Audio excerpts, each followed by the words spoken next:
Bonjour, pour cette séance 16 en 6e, nous avons donc terminé les expériences de Mélangeons, l'activité numéro 1 du chapitre 3 de À table.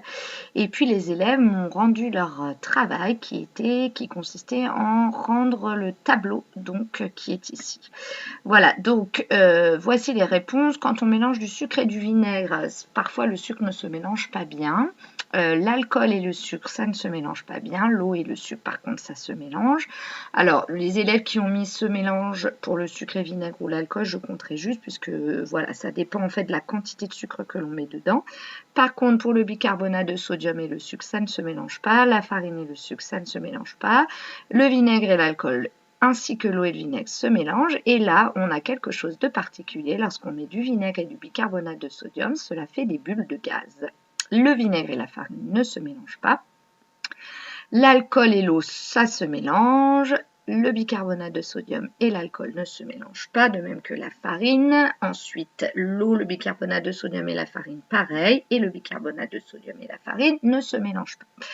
Donc, les élèves ont rendu leur travail et ensuite, nous sommes passés à l'activité numéro 2. Donc, l'activité numéro 2, en fait, c'est du vocabulaire. Donc, pour dire ce mélange, il existe deux mots. Le mot soluble et le mot miscible.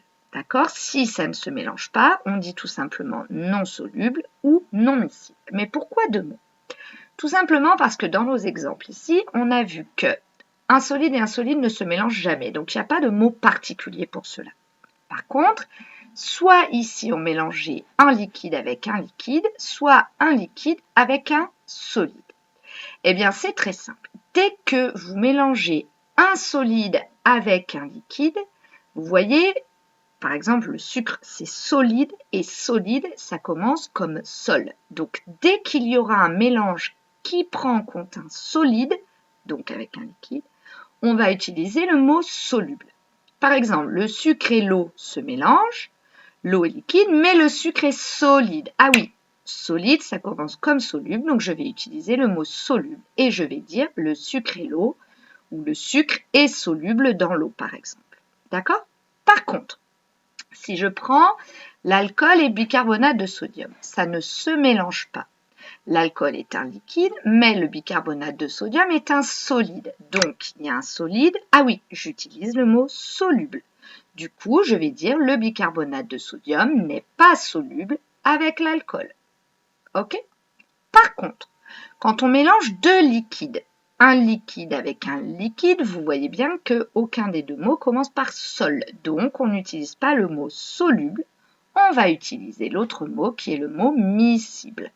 Si les liquides se mélangent entre eux, comme par exemple l'eau et le sirop de fraise, on va dire qu'ils sont miscibles. Si je mets de l'huile et de l'eau qui ne se mélangent pas, eh bien je vais dire non miscible. Ensuite, parfois, quand on mélange deux composants, eh bien, il y en a un qui disparaît, voire les deux, peu à peu. Et il y a surtout quelque chose de nouveau qui apparaît, un nouveau produit. Nous, est-ce que ça nous est arrivé? Oui. C'est lorsqu'on a mélangé du vinaigre et du bicarbonate de sodium. Il y a un nouveau produit qui est apparu puisque des bulles de gaz sont apparues.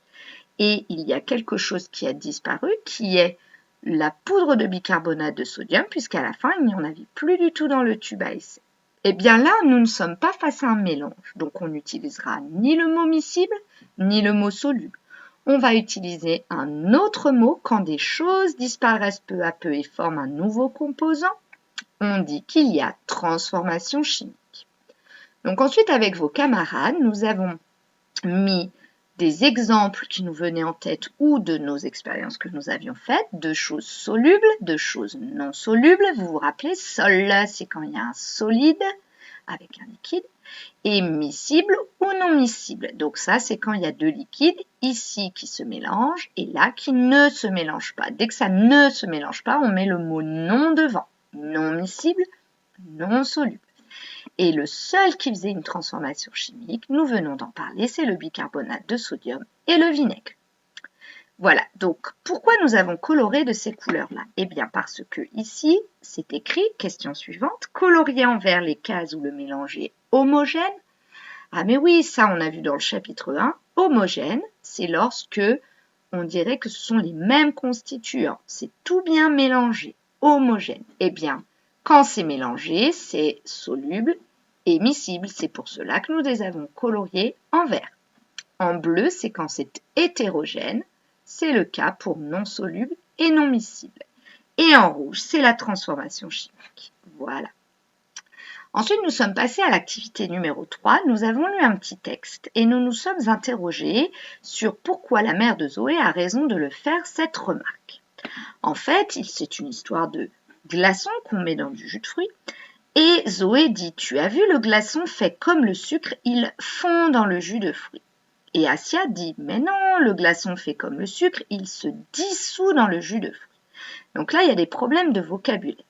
En fait, fondre, ça veut dire que ça va changer d'état physique. C'est-à-dire que le glaçon, il est solide et il va devenir à l'état liquide. D'accord? Si je le pose sur la table, il va fondre, il va se transformer en liquide. Alors, pour un glaçon, on n'a pas besoin de chauffer énormément pour qu'il fonde. Mais est-ce que le sucre fond dans le café? Non. Pour qu'il fonde, vos camarades m'ont dit, par exemple, lorsqu'on fait du caramel, qu'on met du sucre dans la casserole, eh bien, au début, c'est du sucre solide, et puis au fur et à mesure qu'on chauffe, ça va devenir liquide, et puis au bout d'un moment, ça prend cette teinte caractéristique du caramel. Donc, là, le sucre fond, c'est-à-dire qu'il passe de l'état solide à l'état liquide. Alors que quand il se dissout, c'est juste qu'il va se séparer en plein de petits morceaux et du coup, ça va se mélanger complètement au liquide à tel point qu'on ne le voit plus. Mais c'est quand même présent dans notre café. Par exemple, si je mets du sucre dans du café, le café est sucré, bien entendu. Donc, j'ai indiqué comme correction avec vos camarades, la maman a raison, car le glaçon fond, c'est-à-dire qu'il change d'état physique, il passe de l'état solide à l'état liquide, alors que le sucre, lui, se dissout. Il se sépare en toutes petites particules de sucre au contact de l'eau et se disperse dans l'eau. Voilà, nous en sommes arrêtés là, donc je vous conseille de bien revoir cette petite capsule, et puis pour les élèves qui étaient absents, vous pouvez directement imprimer les corrigés qui sont en pièces jointes sur Pronote. Bon courage!